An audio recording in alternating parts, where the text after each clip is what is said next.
Welcome to Messy Liberation, the podcast that dives deep into feminism, business, and personal growth. I'm Becky Mollenkamp. And I'm Taina Brown. Get ready for another messy conversation through the eyes of two intersectional feminist coaches. Let's get messy. Well, I did send you a text. I don't know if you saw it because you don't always reply to my texts, which is totally fine. My phone stays on Do Not Disturb. I know. So I'll see it late and then I'm like, it's too late to reply, and then I forget the next It's never day. too late to reply because I don't have my phone making any noise. It doesn't vibrate or ding, which is hard when I lose my phone, but also nice because if people text me or call or something in the middle of the night, I don't hear it. It's totally fine. Okay. So now you know. Okay. And I had messaged you over the weekend because I was watching the Manosphere, which is a documentary on Netflix that a lot of people are talking about from Louis Theroux. I don't know if you watched it. I'm guessing no. I haven't, but I saw the trailer for it, and I saw it on Netflix. My husband caught strays because I was watching it, and then he would come by and I'd be like, men are such assholes, and like, why are you a dick? Why are you like this?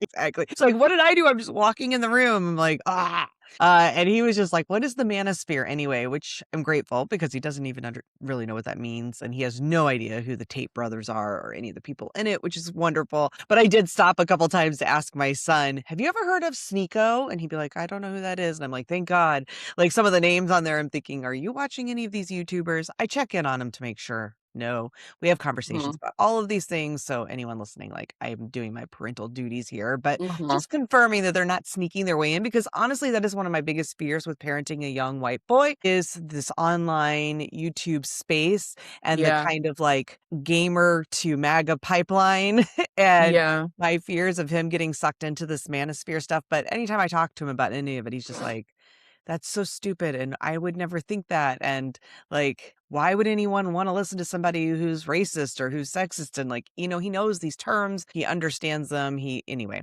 but I did watch it with a lot of like disgust, but also by the end of it, I was kind of left with like, just on a strictly like quality of show place. It wasn't a really great documentary. Sorry, Louis Theroux, but it didn't feel like it accomplished much. It didn't tell me a whole lot. It didn't shine.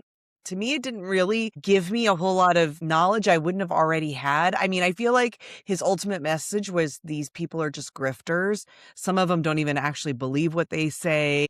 Some of them may, but they're still really just in it for the grift. And like that wasn't news to me. And I was sort of expecting there to be a little more depth and maybe showing me more that I wouldn't already know. And the access he got wasn't all that impressive. It was fine, I suppose, but it didn't, I don't know, it didn't reveal a whole lot. But who do you think the intended audience? I think the audience was probably supposed to be people like myself who either it's to people who he knows would be sort of inflamed by conversations about the Manosphere, so they want to watch to sort of hate watch. And then maybe also concerned parents who want to make sure that their kids don't get sucked into some of this. Like, I feel like I'm probably the ideal person. I could be wrong. Maybe the audience is someone entirely different. It's not like it was made clear. But that would be my thought of who would want to watch a documentary about Manosphere. And then obviously the narcissists at the center of it who want to see how they were presented. Yeah. Well, I only ask because like sometimes I have to remind myself, like when I'm watching something of a similar nature, where if it feels too shallow for me sometimes, I'm like, maybe this is like entry point for somebody. Like maybe that's the goal here for people who are, you know what I mean? So for sure. I don't know. I'm just thinking about that because I'm thinking like my husband didn't even know the term Manosphere.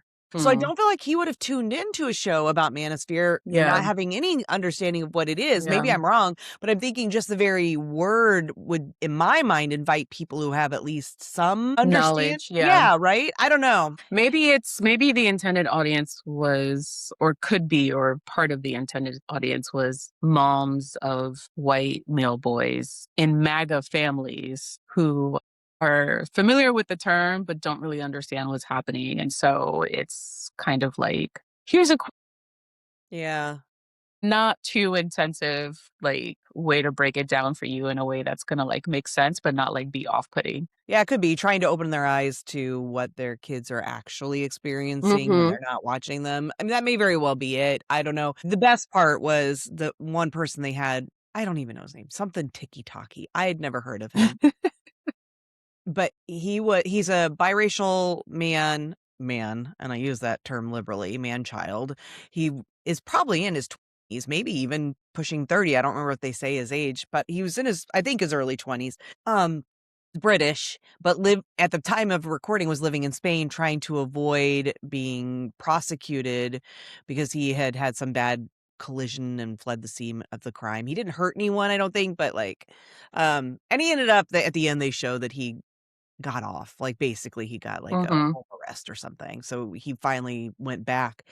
I would think if you flee the country to avoid prosecution, you should not get off of a crime, Yeah, that should anyway. be, like, an immediate Talks a lot some about kind of there's consequence. a lot of privilege, male privilege, and most importantly, class privilege. He's very, very, or presents himself as being very wealthy, appears to actually be very wealthy through the grifts that he's done. But what was most interesting is his mother, who's a white woman. They show a confrontation, I guess, with him and his dad, who's the black man, who they don't really have much of a relationship. And that was one of the key things they showed. A lot of these men in the manosphere come from homes where they didn't have a strong male presence. So I think that they had some resentment there, some anger there. One way they tried to sort of deal with that stuff rather than therapy, which would be the most helpful, is by overcompensating in their perceived ideas of masculinity and kind of going all in this way of I'm hyper masculine. And he's one of these guys who said women shouldn't be allowed to vote and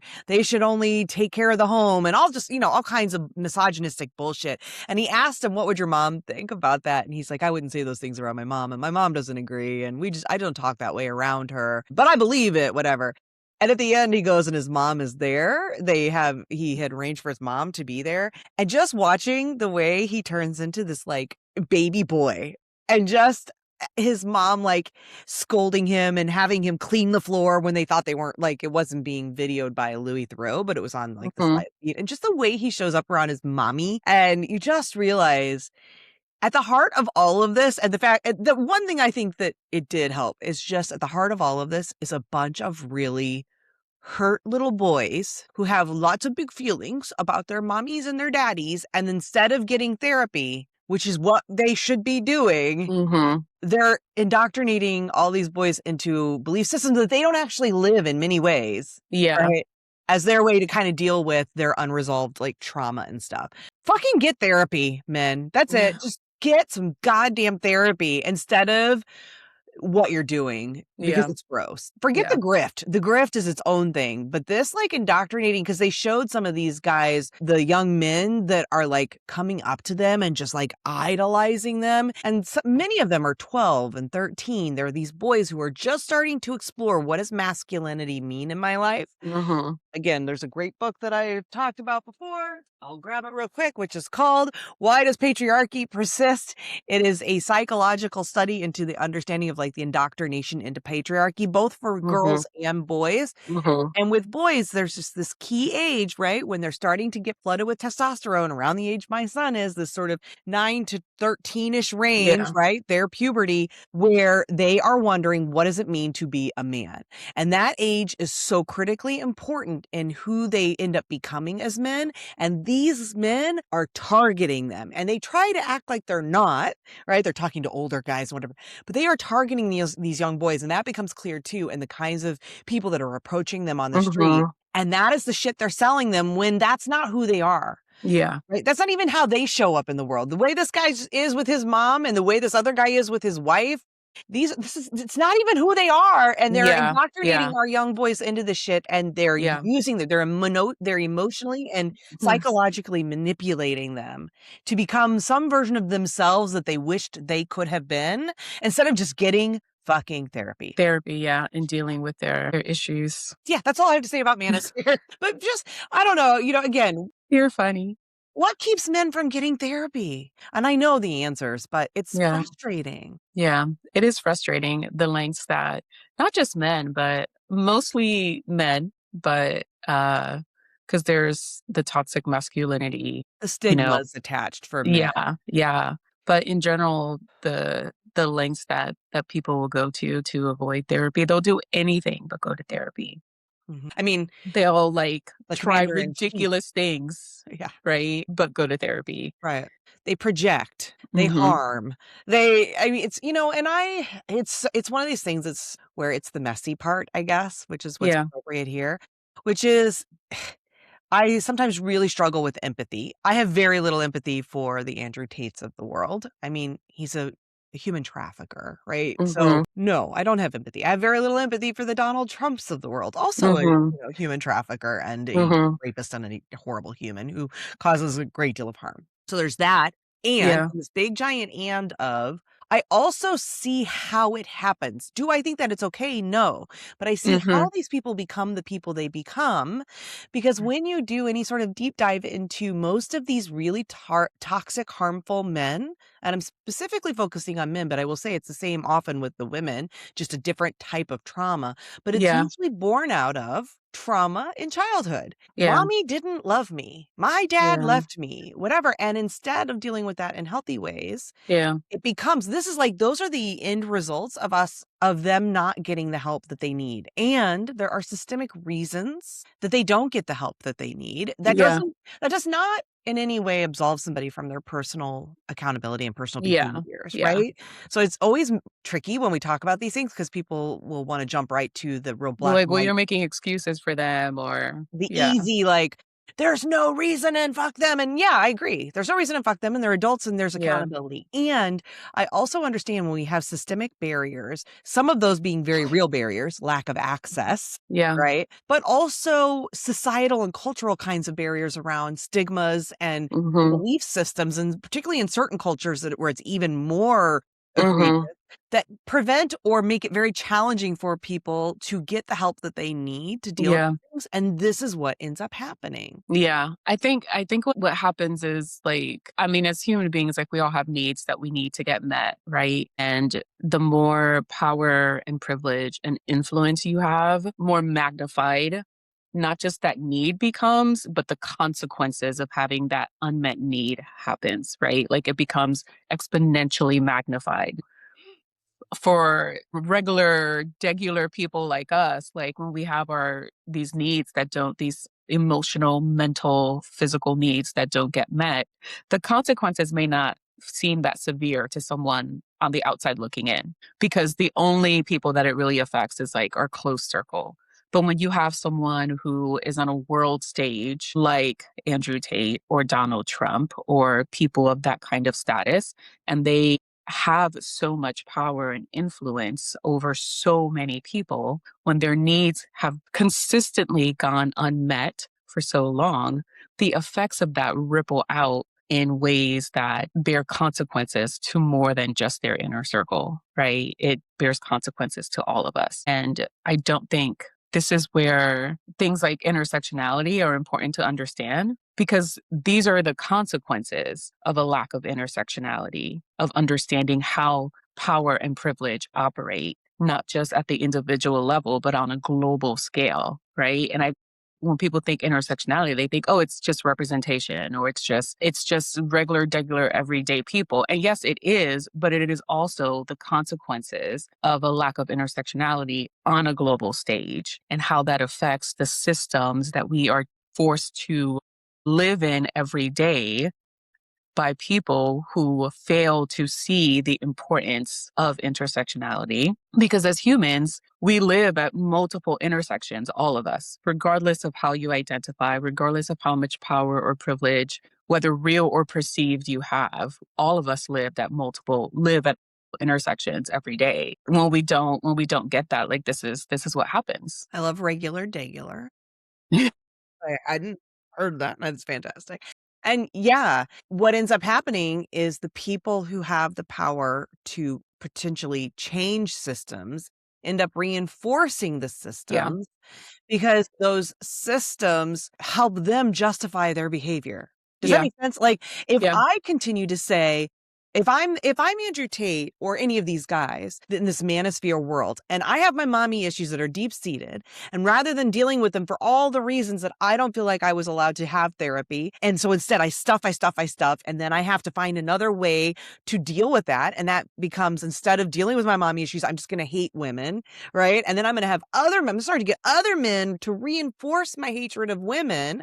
Rather than dealing with the fact that mom hurt me, I'm going to go and hate women. So that makes me feel better because, it wasn't that mommy hurt me. It's that women are bitches. Women are bad. Yeah. Right. So it's her fault. And so I don't have to deal with that. And then I get other men involved in this because then that starts to continue to help bolster my belief system that, it was women who are bad, not me not dealing with this issue. It's women being bad. And all these other guys are agreeing. They say, yeah. So now I feel better. And then now I also say, therapy makes men who get therapy or, pussies, they're weak, whatever. Mm-hmm. Because if those men were to go and get some help, they wouldn't agree with me anymore, right? And so I got to make them also feel bad about therapy so that doesn't even, it's not even a possibility in the world, right? Yeah. And I just create my worldview and reinforce my worldview. And then anyone who doesn't agree with my worldview, feminists, the horrible feminists, well, they're just part of the problem too. And we see this, and it just is like this, and they have the power, like you said, the power and influence to be able to do that. And those who are trying to fight against it don't have the platforms, don't have the power, don't have the influence, don't have that following, whatever it is, they lack the structural systems, and also aren't interested in engaging typically in this simplified black and white nonsensical argument, right? You don't want to engage in a conversation with somebody who's just coming at you with, well, you're a feminazi and feminists are ruining the world, blah, blah, blah. Like at some point you're just like, you're off your rocker. There's nothing to be gained by me having this conversation. You're committed to misunderstanding me, so why talk to you? And I get that 100%. And then that world just continues to exist in this vacuum that just keeps mushrooming. And it's scary because we see where it's at now, where, the inevitable end of that is fascism, because it's a fascistic sort of system, right? Where it's any idea that doesn't agree with me, I turn into bad. I only amplify those that do. I indoctrinate people into my belief systems. I mean, that is what fascism is. So it ends in this, like, we live in this fascist society. And we see it spreading because YouTube is, and it's not just YouTube, but all of these platforms are just like, it just keeps, it's like a snowball that just keeps growing and growing as it rolls down the hill. And then we're sitting at the bottom of the hill going like, I can fucking see it coming. And it's hard because it's like, what do you do? And I know the answer is my son, his friends, right? The ways that we one-on-one are trying to create a generation of kids that can continue to fight. Yeah. Fuck, it's hard. When my kid's friends, he's got friends that are already at 9 throwing gay around as in their mind, not a slur, but using it in the pejorative of like, oh, that's so gay, right? And me having to call in and correct, and them being open to listening, but they're hearing it. They're getting that, whether that's from YouTube videos or at home. Yeah. Like it's all, and it feels really fucking draining. Yeah. Yeah. I can't imagine being a parent in this day and age. Like, I know. And I think being a parent and not to get into heteronormative shit, but we live in a heteronormative world. So like, I think being a parent of a young girl right now would honestly be more difficult in many ways. I think some of the challenges become much more acute in that the possibilities of what happens to young girls, it feels different in some ways. It just feels more like the pain, the possibilities for harm feel more acute and real, immediate. Where with my son, it feels more like it's about the pain, the harm that he could cause, right? It's more about harm prevention in many ways. Like, I obviously don't want him to be harmed. And there are things that I do worry about with that. Yeah. It feels more like about this. It feels like this heavy responsibility of not wanting to create more Andrew Tates. And I know that I'm not going to, there's just no way I don't know. Shit. I don't know Andrew Tate's mom, but I would be shocked if his mom was like me. But maybe, right? Who knows? So maybe she is. Yeah. Right. Maybe he didn't have a dad. I mean, I'm guessing that with all of them, I mean, when you look at Trump as an example, what we know of his childhood is his parents were not loving, that he was not raised in a home filled with warmth and nurturing and loving and care and love and care. He was raised in a competitive environment where everything was about external validation, proving your worth, and that does not justify who he is. It may explain it, though. Yeah. And I don't think that's the kind of home my child is growing up in. I don't know Andrew Tate enough to know, but I'm guessing there's something, because with every one of these, with this tiki-taki guy they were talking to, his mom seems to be very involved in his life and loves him, but he had an absentee father and a lot of challenges with that, particularly because he was mixed race. And his father, who was the person of color inside of his, of his two parents, left, leaving him to be raised by a white woman in a racist world, and all of the stuff that can create, not having that person there to help guide him in a shared lived experience of what it means to be a person of color in this world.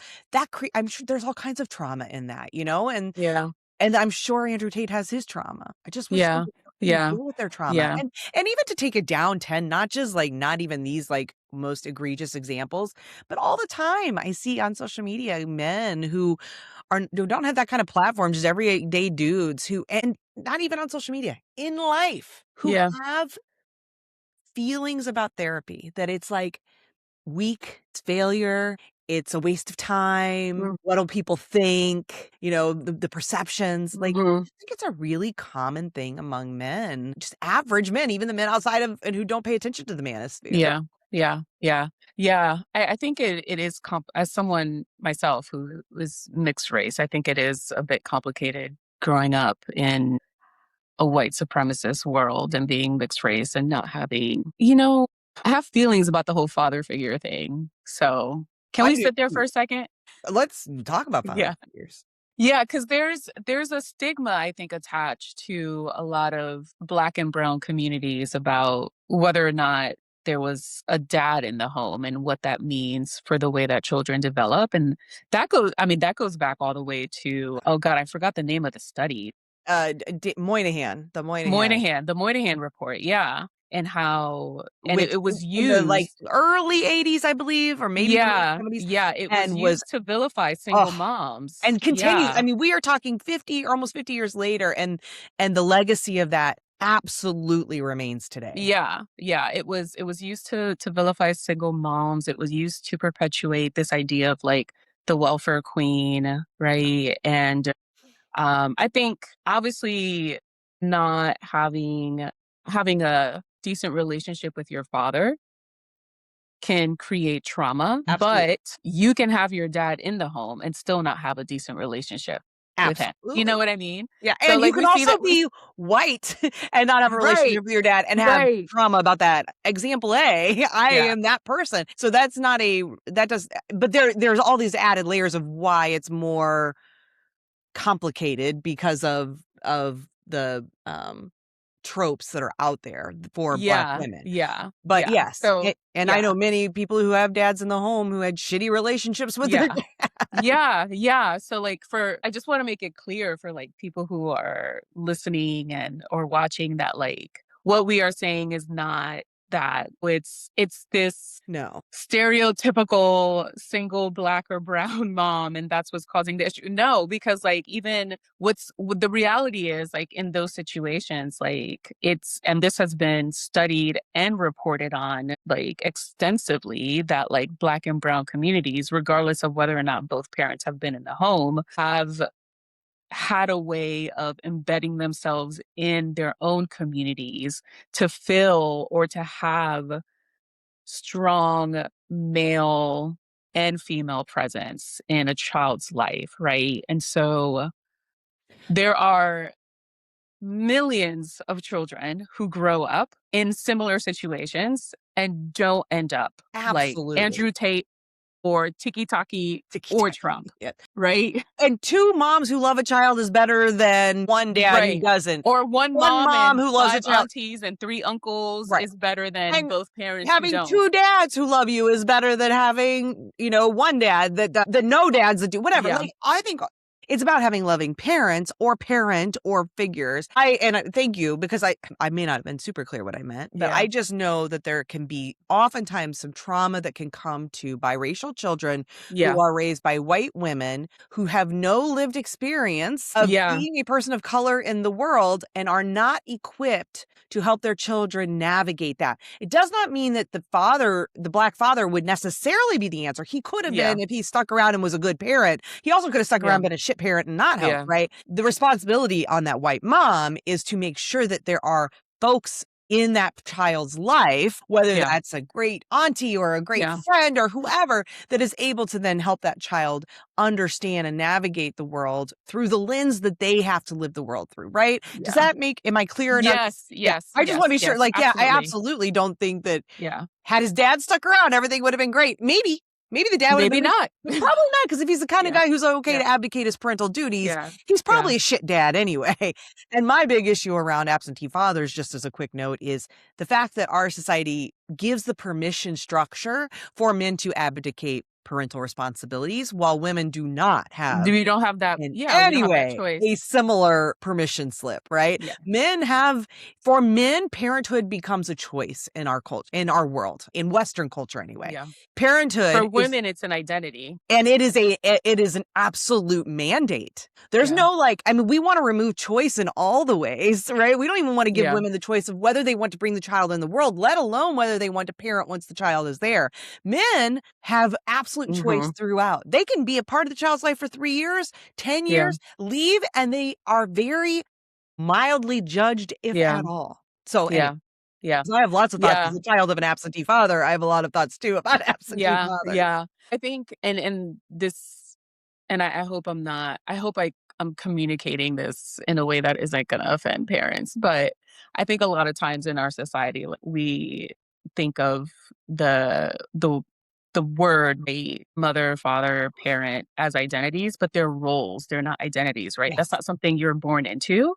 And so when we're thinking about the family unit, right, or what a family looks like, we assume that there needs to be a mother and a father because we equate the value that we put on that is an identity. It's not a role, but at the end of the day, anybody can fill that role. Absolutely. If whether they created that life or not, right? Sure. So I have a godfather who was as much or better a father to me than than the man who provided the semen that created my existence, right? For sure. And I didn't even spend that. I mean, when we lived in New York, I spent more time with my godparents, but I haven't lived in New York since I was 10 years old. So I barely see my godparents, barely talk to them. But my godfather and my godmother, I've always been incredibly close with them. Whenever I see them, it's like I'm 8 years old again and I just can't wait to hug them. And I'm fucking 44 and I still feel that way when I see them, right? Exactly. Because of the level of relationship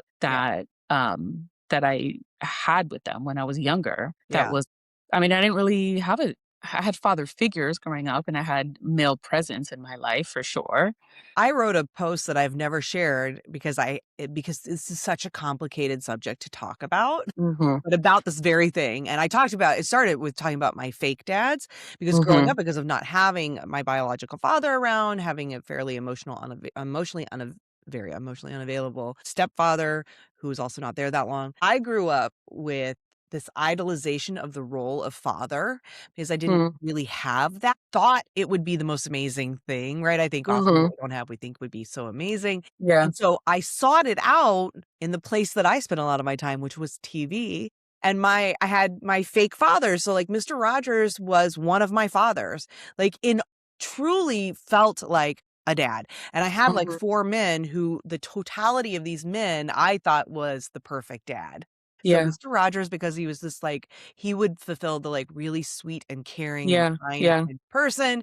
I had the father, Christopher Plummer, but specifically from Sound of Music, because he was this very stern, responsible, whatever, that kind of part of the dad. And then I had John Denver because my mom idolized, loved, worshipped him. And I was that's the part the part of your dad that is playful with your mom and you see them in love. And I was that's that part of my dad. And then I had Michael Landon from Little House on the Prairie, who just similar to Mr. Rogers in that like sweet and caring kind of way, but he felt like the kind of dad who was there to help his children navigate through life's problems and understand what to do. In my mind, these 4 men for all of my childhood were really deeply important to me. And as each one of them died, I really mourned their loss of like, it felt like this little piece of this dream of a dad was dying with each of their deaths. It was really emotional for me, most especially, I think, with Mr. Rogers, but with all of them. And I don't think a lot of people who have dads can understand this, and maybe even people who don't have dads. However, I always thought I was the only person who lived this sort of fantasy life of dads. I posted about it's very common. I posted about on Threads a few years ago, and the flood of replies of people saying, here's my fake dad. This was my fake dad. This was my, because we have so many fatherless people in this world because of this permission structure that gives fathers the permission that makes fatherhood optional. There are so many people. And I was like, this was one of, every time I reveal one of my secret shames, I'm always amazed because I'm like, oh, I'm not. It's not just me. Yeah, I was like, oh my God, all these people. And so I was writing this post about that. And the point being that the feminist perspective to me is judging, not saying that every home should have a mom and a dad, and that's what makes a family best. Because again, I think a family with a mom who loves the child completely is far better than 2 parents who barely want to talk to their kid, right?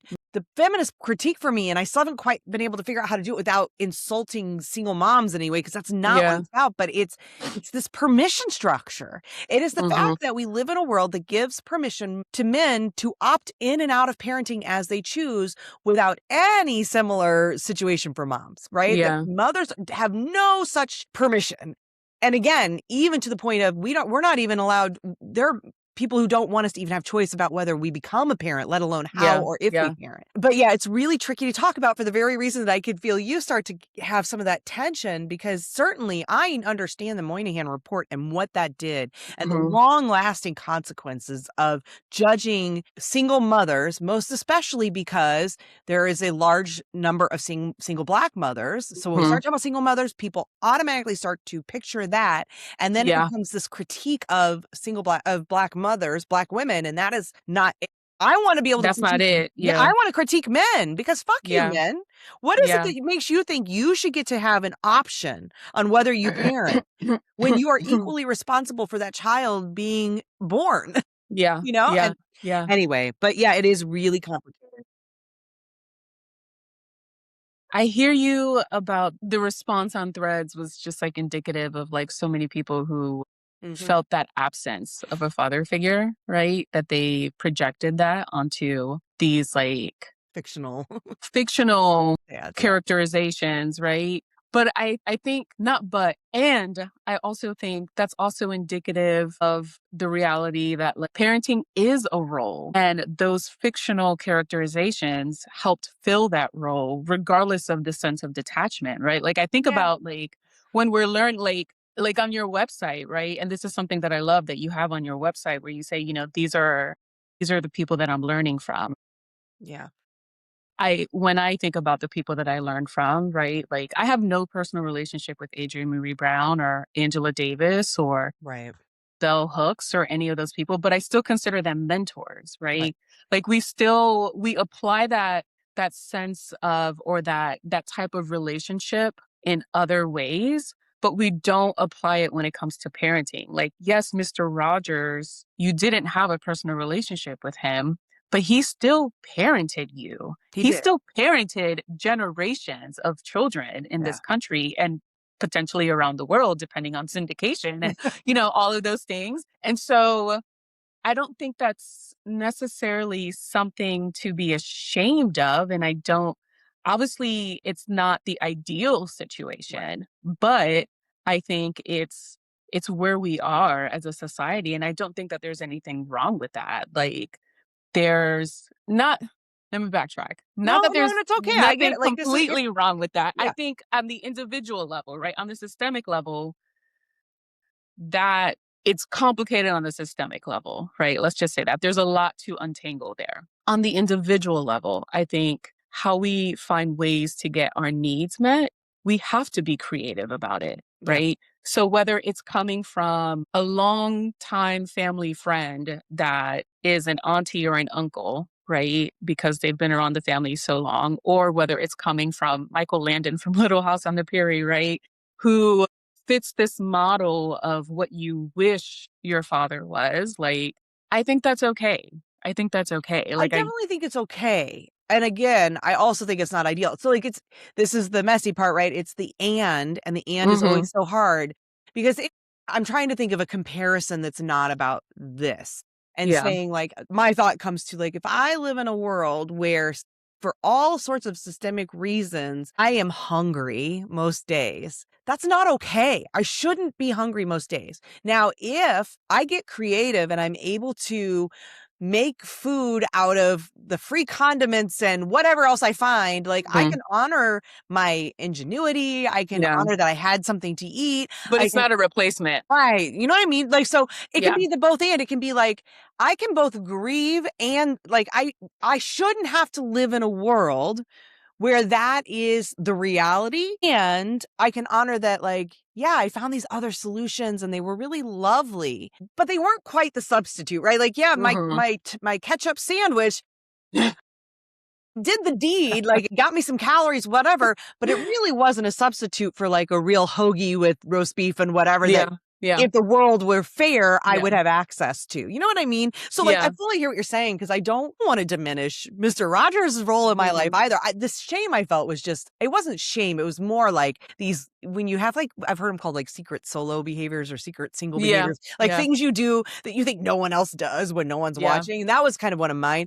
It wasn't that I felt shame of looking up to Mr. Rogers and whatever. It was more like, am I the only, I think I'm the only one who thinks this way, and learning you're not is helpful. But yeah, it's like, it's the both and. It's the both and. And again, going back to the beginning of this with men and therapy and all of that, it's like, I can both say Donald Trump's a piece of shit who should be held accountable for all the actions and decisions he makes as a grown-ass adult. And knowing what I know about his origin story, I can understand how he got to where he is. It doesn't make it okay, but I can, it's like the both and. I can not only wish, but I can say I should have had a loving father in my life. I think I should have had that. And that's just not the reality. And so I found it in ways that did help. Right? Yeah. But they weren't the same. Mr. Rogers was never going to hug me. No, because you don't have that personal relationship. Exactly. So. It's parasocial. And honestly, even my godfather who did hug me, it wasn't the same. It was beautiful. But then I saw him with his actual daughters that he, were his children, that he lived with, that he parented and guided through the world. I didn't get that relationship with him. I couldn't have. He did what he could for me, knowing my situation, but he wasn't married to my mom. He wasn't living in my home. He didn't have to be married to my mom, but he wasn't living in my home. He wasn't with me all the time. And there are ways to find that true value, that level of substitute. And I think that's gorgeous. I didn't have that, but that doesn't mean that can't happen and that isn't equally honorable, because obviously, like adoptive parents, you don't have to give birth to somebody to give them that full parenting experience. And I know people whose grandparents raised them, whose aunts raised them, who, again, a total stranger, whoever, and they got that parental relationship. I lacked the parental relationship. Yeah. And I do think that's unfair. Yeah. I do think it is ideal. I don't think it's necessary. I don't think it's the only way. I don't think it's better. It's ideal in that it would have been lovely. Yeah. Yeah. But also, I think having a gorgeous manor with a chef, a personal chef, and whatever, would that be ideal? Probably. Yeah. But is it necessarily better than a cozy home filled with love and, the things I actually need in life? No, I don't know that it's actually better. You know what I mean? Because I think better and ideal might sound like I'm saying it's better. I'm not saying it's necessarily better. Yeah. Does that I make know sense? what you mean. Okay, good. Because I feel like because it's not a judgment thing because my mom was a single mom and she crushed it. She crushed it with what she could do, the capacity she had, her who was at the time, all of those things, like she crushed it. That doesn't, so it's not saying it was bad and it could have been better if she had just, whatever. Yeah. But it doesn't give my dad's permission to have abandoned me. Yeah. Yeah. I don't know. See why I've never published a post about this? It's murky. It's hard to talk about this stuff. It is. Without your personal story feeling like a judgment on others' stories. Yeah. Yeah. Yeah. Can I change topics real quick before we let's wrap finish up with something else. I watched The Bride last night. I want to know, because, so you talked about this before. Maggie Gyllenhaal directed. C. Buckley starred. I've heard mixed reviews. Give me yours. I definitely have feelings about it. It was very well done. You saw it in the theater? Yeah, I saw it in the theater. It was incredibly well done. Okay, Production well done. value. What does that mean in your mind? Production value, acting, like Jessie Buckley was phenomenal. Like she's just having a year or a couple I had years. never even like, heard of her 6 months ago. Me either. And now she's just like everywhere. Christian Bale obviously did an amazing job. Like he's just a phenomenal actor. He plays Frankenstein's monster. And so he has like stitches, like just like all over his face. So he doesn't have expressions throughout most of the movie. So like acting without being able to like have facial expressions is really difficult, right? It's a lot of eye acting. Yeah. It's a lot of eye acting. It's a lot of body acting, and so he obviously did really well. It was very good, except for me, there's a way in which the story is told, and I don't want to ruin it for anyone who hasn't seen it, but it starts with the very first scene. It's a black and white scene. And when it switches back and forth. Not a lot, but throughout the movie, several times, it switches back and forth between the main story and this other story that's kind of driving the main story forward. And that felt a little too on the nose for me. Like it felt like they didn't trust the audience enough to put it together. And I was just like, oh, I could have done without that. I could have done like kind I could of like everyone's favorite speech in Barbie, where I'm like, it was a little too on the nose. Yes, for me. Exactly. Like we live this. We know. Right. I don't need you to explain it to me. Exactly. Yeah. Because you were saying that you were hoping this would be sort of a feminist take on the story. And like, did it? And it is. It is. And it is. It is. It definitely is. All the men are awful. Yeah. Completely awful. After everything we talked about here, seems even the men that love her, right? Even the men that love her, right? Which there's actually two men in the film that love her. There's Frankenstein, and then there's another character that you find out that they have like some backstory from when she was alive. And so even the men that love her are awful men. Like they're not heroes. I do love the way that I will say I understand why they went with something that was so on the nose, because I feel like for some audience members, I don't feel like they would get it, particularly men who are watching the movie, right? Like they might need that further explanation. I don't care. This is the thing about art.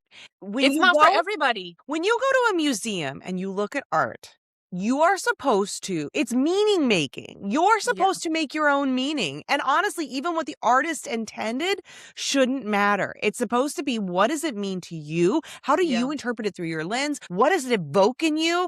Yeah. Like even the little placards they have that will explain it, it's a little frustrating because it's like, it doesn't matter what the artist thought it was or meant it was, right? And if it doesn't mean anything to you, then it's not for you, and walk to the next installation and see if that is. And I think... See, I get that, but I also want to know what the artist meant. Okay. I guess my thought is, okay, I think that you can find that out. You go, and then you say, I wonder what they meant by this. And then you go and you do some research on your own, whatever. Yeah. I just don't think the artist should be the one who has to, with their art, have something that says, okay, so, hey, dummy, here's what it meant. This is what I was thinking. This blah, blah, blah, blah. Telling you what to feel. And I don't mean you're a dummy. I just mean like for the men watching this, whatever. For the people who don't immediately get something about it. I shouldn't have said dummy. I'm feeling bad because that felt really derogatory, and it's not what I meant at all. Now look, I'm having the pop-up of like, oh, what did I say? But I think the artist should present their work as what it is. And you should experience it as what it is. And then after you've done that, like through your lens, you feel it the way you feel it. You receive it how it feels in your body. And then I think you can go and have a conversation with other people who've experienced. Even if the artist has had conversations and you want to read those, I think that's great. But I think the presentation of the art should be its own experience that is about, what does this do for you? What are you experiencing here? What is coming up for you? What is your interpretation? And then I think in the same way as you read a book, I don't think we often, like, even if you have a book club, you're not usually saying, let's read this book out loud together. And as we read each sentence, explore what it meant. We read the book, we sit with it, we ingest it, we think, what did it mean to me? What did I think? What are the questions I'm walking away with? And then we go and have those discussions with other people, or maybe even with the author in a book. Yeah. Right? Yeah. That to me feels different than the author being like, I'm going to read the book to you, and after every sentence, I'm going to explain what I was thinking. Do you know what I mean? Like, I don't know if I'm being clear. I mean, I get it.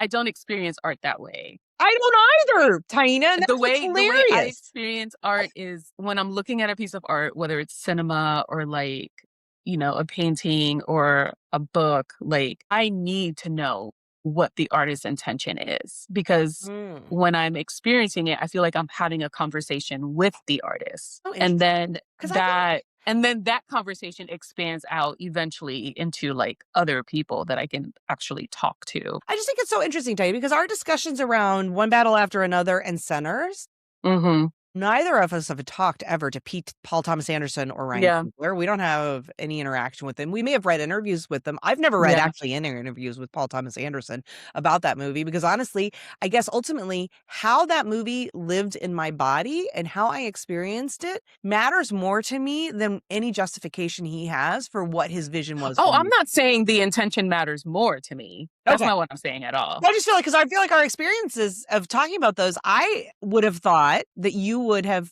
been like, what matters is what I receive and what I feel about it. So it's just interesting for me to hear you sort of like, I want to know their intention, because I'm just thinking specifically of One Battle After Another, where it's like, but maybe you're saying with art that you're compelled by or interested. No, I think with all art, because even with One Battle After Another and Sinners, like the intention behind it helps me contextualize what I'm looking at, what I'm like experiencing, whether or not I agree with it, whether or not I like it. Right? Did you look up Paul Thomas Anderson? And I don't mean this in a gotcha moment at all, because I am genuinely curious if you looked up what have you heard anything from him about his intentions, or were you sort of inferring them based on what was presented? I was inferring them. Yeah. When I'm talking about The Bride right now, this is all information. This isn't me actually looking up Maggie Gyllenhaal's intention. Like whenever I'm experiencing anything, any kind of art, I'm inferring what the intentions might be. Unless, you know, like you said, like there's like the little placards, you know, when you're in a museum or something like that, that kind of tell you a little bit of the context or the history of the painting. And so, but when it comes to like film, I'm usually inferring. I'm like, the question in my mind is always, what could the intention be here? Yeah, I mean, you asked me that about Manosphere right off the bat. Yeah. Going back to the very beginning of the conversation. What could the potential intention be here, right? Because then that opens up possibilities for questions that exist outside of myself. But see, Taina, I think you're doing what I was saying, even though because that is part of it to me, is if I'm looking at the art, how I receive it, but also I may be investigating in my own mind, what the hell were they doing with this? Or what were they thinking when they made this?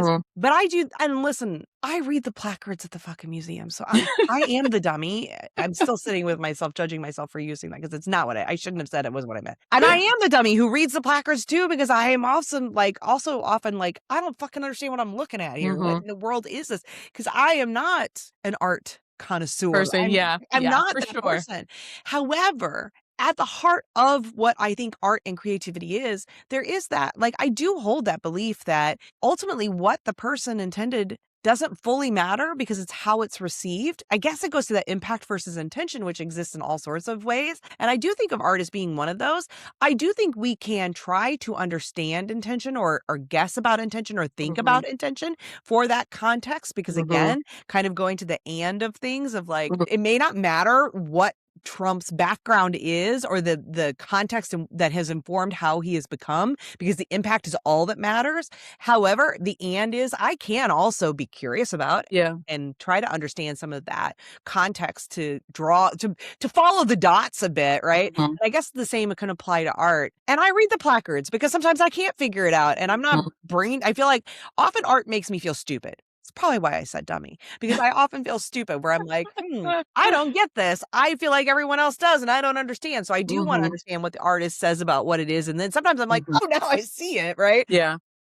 But I do believe, like, I guess for me, books is where I get it the most, where I'm like, I just want to read the book. And then after I've read the book and I've sat with it and I've thought about it, I often will go and research an author, research what they say about it. But I do feel like that initial interaction with the text should be, it feels like it needs to be a personal experience first. Yeah. Well, I think books are a bit different because they're Maybe are. literally telling you, right? They're using literal words to express a message, which is easier to interpret Than a movie. than cinema or like a painting or an illustration, right? Which is why we end up with the Barbie speech or whatever it is you're talking about in Bride, where you feel like you're spoon feeding it to you. Yes, yeah. So like but I think also kind of, I think for me also separating or taking the time to separate the intention from the impact when it comes to art feels a bit too individualistic for me. And so, and that I think that makes me a bit uncomfortable because it's like it's art, good art, right? Or the objective of art, right, is to inspire conversations, right? It's to inspire discussion, but also to reflect introspection, to reflect an intention. Gotcha. Right? To reflect an incident, to reflect an age, to reflect what's happening out in the world. And so I don't feel like you can have a good introspection or reflection on a piece of art without understanding what it is trying to reflect. Yeah. So that divorcing those two things feels a little too detached. No, I get it. I guess I think where we agree is I don't think it has to be necessarily given to you by the artist. Oh, no, no.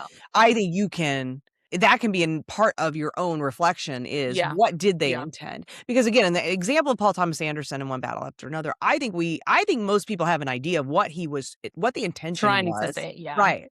Yeah. I think then the critique becomes, did it fail? Did he say it? Yeah. Well, yeah, exactly. Did it fail in that? Yeah. And was he the right person to be doing that, to make that message, or was he the person to deliver that art in that way? Yeah. Interesting. Yeah. Well, but the Bride. As I said, I probably won't see The Bride. I said it before. Your review has not necessarily made me want to see it either. Yeah. It was good. I will say it was like the first 10-15 minutes I was like, oh God. Okay, so but then it got good. It did get good, and I was happy that I saw it and wasn't really sure what to expect. Because like I'm like, is this gonna be a horror movie? Is it gonna Then maybe I'll watch it on a streamer when it comes out that way. I don't go to theaters very often. My kid's at the theater right now. I don't know, some animated. It does a really good job of expressing the inner and outer world of women, right? Well, I like that. Like the tension between how women are expected to behave and perform and what happens when those expectations go unmet because of too much rage, right? Well, now that's a very good review, Taina. That has me appealed. That's appealing. And then when that rage does get expressed, then it's like, well, how far is too far to express that rage? And the morality of like that women have to deal with, like if I do express my rage in the way that I want to, how far am I willing to go? And at what point do I start to feel guilty about it? So is the spoon feeding for men part basically explaining that in ways that they would understand because they can't understand that? Yeah. I think so. Yeah. That makes sense, but it's frustrating in the same way that Barbie speech like frustrated me because I'm like, yeah. If it took a woman hearing that speech to get it, then they don't get it. Then they don't get it. Yeah. But even the spoon feeding part was done really well. Like production value, like, like it was still, the whole thing was just done really, really well. Then I will watch it when it comes out on a streamer. Yeah, it was good. I would recommend. Okay. 4 out of 5 stars. 4 out of 5's not bad. 8 out of 10 would recommend. Okay. My review while I was sitting here, my son sent a review, said 10 out of 10 would recommend Hoppers. If you're into animated and you have a 9-year-old kid, 10 out of 10. I'm not going to see it. However, he said he would watch it again, which means I will get to see it. Yay. Good. That's what kids do. They watch the same movie 12 times. And yeah. And I think even if you don't fully enjoy it or even fully invested in it, I think it's always important to watch things or engage in things made by women. So for sure, because there's not enough of that. Those numbers count. I had a sneaking suspicion since it was released after the new year. At this time of year, things that get released sort of now to May are usually movies that maybe at one time they thought might have Oscar potential and realized it didn't. And so a lot of times I'm like, those are going to be the movies that were supposed to be amazing and then for whatever reason just didn't quite work. And I'm not saying that's necessarily the case with this movie, but you'll notice that very often the like February, March, April kind of releases, especially like the indie or kind of. There's a track record there. Yeah. And so I get nervous oftentimes when I see a movie like that comes out this time of year because I'm like, oh, that was probably supposed to be really great. And then it just didn't quite work. Which sounds like, it's probably true. Like it had the potential to possibly be an Oscar-y kind of movie and just fell a little short, but that doesn't mean that it's bad, right? So I will watch it at some point on a streamer. So just like with Sinners, I'll watch it 8 months after everyone else and then have something to say. Yeah. It does a really good job of also just like, sometimes it's hard to tell what's real and what's not, like what's actually happening and what's not in the story. And I think a lot of women feel that way. In general. And now see, I wish I had seen it just so we could have that conversation. Yeah. All right. Well, thank you. I'm sorry I said dummy. I didn't mean you, and I know you know that, but also, I know. It was judgy and gross, and I shouldn't have said it because that's not what I really meant. I just meant like, hey, for a person who feels like they don't get this, and I'm speaking, it was a projection because that's how I feel when I look at the placard, as I feel like I'm like, okay, I'm the dummy who has to read the placard because I don't get this art. So just sharing that for anyone who felt offended, like I recognize that was inappropriate. And it was really just projection, which is often the case when people are saying something that's inappropriate. That's true. That's very true. A moment of learning. All right. Good to talk to you. Thanks for listening to Messy Liberation. Thank you so much for your support and for listening today. Until next time.